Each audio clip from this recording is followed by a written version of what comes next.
Welcome to That Board Game Show. My name is Hein van Heerden, and today I'd like to talk to you about Around the World in 80 Days. This name should sound very familiar because it's based on the novel by Jules Verne of the same title. In this game, you, Phileas Fogg, and your loyal valet, Passepartout, are going to travel around the world within 80 days. Unfortunately for you, you are taking off from the city of London just as a bank robbery has taken place. And the people are suspecting that you, on your long journey, might be involved in this bank robbery. Will you succeed in clearing your name and complete the 80-day journey? Let's have a look at Around the World in 80 Days.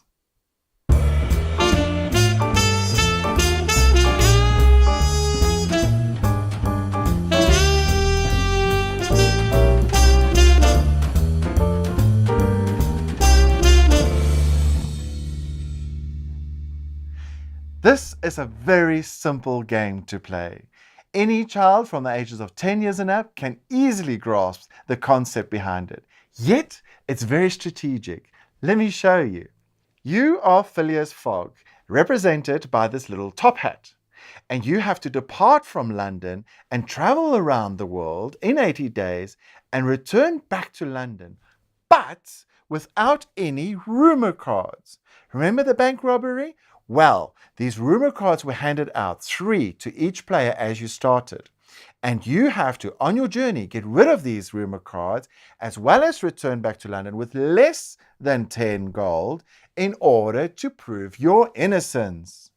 As I said, it's a very simple game to play, and as you progress, you're going to have the help of your valet, Passepartout.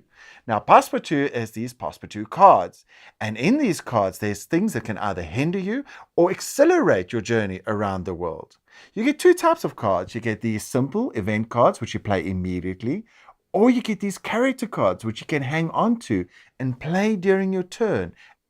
Let me show you basically how the game would play. So, as I said, when you set up, each player gets a player aid card, his 3 rumor cards, and his £80 in gold. Right, so I'm going to choose to depart from London and start traveling forward. Now, the number of spaces that you move is represented by these timepieces, and the further you move ahead, the more expensive your journey is going to cost you. So if I choose to move 3 spaces to this icon of Passepartout, that means I've moved 3 time spaces, which is equivalent to 6 gold. So I have to take 6 gold from my hand and return it to the bank, like so. Because I landed on the Passepartout icon, and I am the last player currently in the row, I get to draw 2 Passepartout cards, and I can look at them and choose which one I'd like to play. If I was the first player, I would only be allowed to draw 1 card. But seeing that I'm not the first, I've got 2. So let me read them to you briefly. The first one says, "Dear Mr. Fogg, give £10 to each player behind you on the track.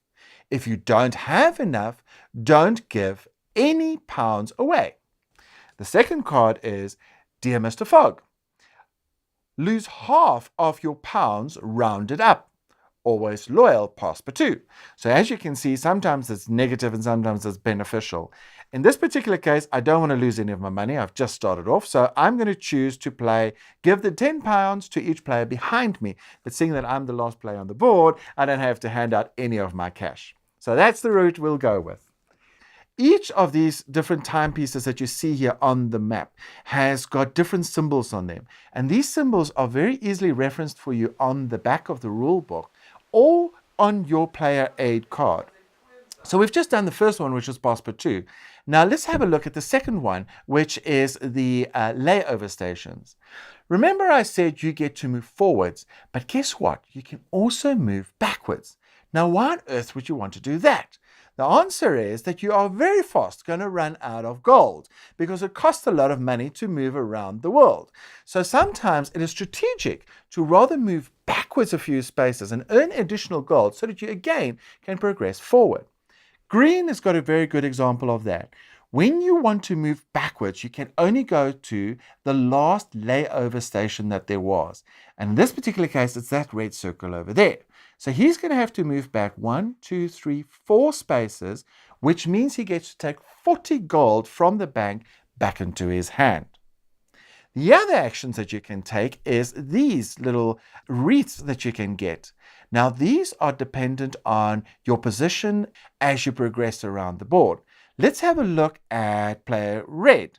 Red is currently sitting at 4th position. There's 1, 2, 3, 4th position. So if he moves forward 1, 2, 3, 4, 5 spaces, it will cost him 15 gold, number 1. And then after his turn, or his next turn that begins, if he remains in position 4, where he currently is, he's going to get 40 pounds, 10 times the position that he currently is. 40 pounds is how much he's going to earn to put into his hand if he remains in that position. If for some reason he gets overshot by somebody else, or he loses his position marker, that won't count. So it's like a betting action that you have to take. Do I bet that I'm going to remain within that position till my next round? Next, you get the gold tokens. Now let's have a look at yellow player. Yellow player is going to move forward 2 spaces onto a gold token. The 2 spaces will cost him 3 pounds. On his next turn, he can choose to either stay or progress further, forwards or backwards. But if he chooses to stay, he has 2 options. One, he may gain 10 pounds from the bank if he's running short. Or 2, he may discard of 10 pounds if he's got too much. Now, again, I said, why gain and why discard? It depends where you are on your journey. You'll find as you play this game that in the beginning, you would want as much money as possible because you need to progress through your journey. But when you start hitting the latter half of your 80-day journey, you actually want to get rid of some of this gold. Because remember, you can only arrive back in London with less than 10 gold in your pocket. Otherwise, the people won't believe that you had no hand in robbing the Bank of England. Lastly, we have got this icon, which is the police icon, police news. Now let's look at black player. Black player can move forward 3 spaces onto the police icon.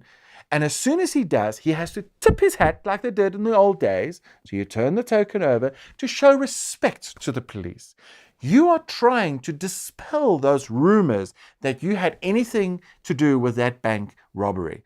And by tipping your hat on your next turn, you can tip your hat back up again and get rid of one of these rumor cards and put it back in the bank to tell the police, look, I had nothing to do with this. That costs you a turn, which means you're going to be staying put in one location for a while, and only on the following turn may you then progress forward again. But you have to go through that process because you have to get rid of all of these cards before reaching London. As I told you, Around the World in 80 Days, a fun, quick action game to play with the whole family. It plays 2 to 6 players, and a typical game will run for about 45 minutes. Thank you for watching That Board Game Show. See you soon.